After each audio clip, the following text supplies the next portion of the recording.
Hey everybody, this is Steve of Steve and Jennifer at the Common Milkweed, and winter is upon us, as you can see.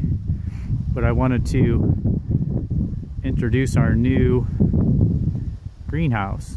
We call it the lean-to greenhouse, and I'll do another video on it later in detail.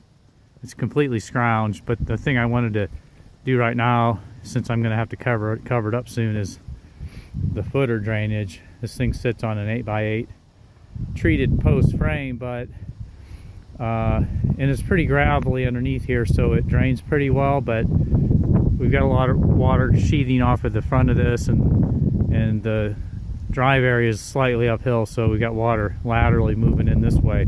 So we wanted to be able to divert some of that water around the side, front, and moving on out of here downhill that way. And we're sick of plastic, so I remember this one time I went to Purdue, but I went to a field trip once to Ohio State University, and there was actually believe it or not, a drainage museum, which is kind of depressing because that's where all our wetlands went. But anyway, it had all these different contraptions for subsurface drainage, mainly for agriculture, but everybody knows about plastic perforated tile, and a lot of people know about clay tile, but how many people know that before that they used to hollow out tree, basically logs, and use those, and then the next step up from that was basically using a couple of boards tacked together at a right angle, which is what I've done here. Let me show you the end of this so you can see better. With a tile, all you're really trying to do is create a void for the water to leave the soil once it's saturated. Physically, water won't leave the soil until it's completely saturated.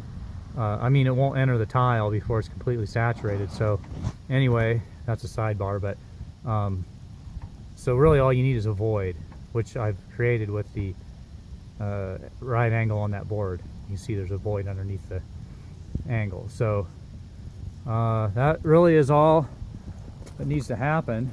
We got like 4 inches of rain yesterday after I had dug this trench, and water was pouring out of it.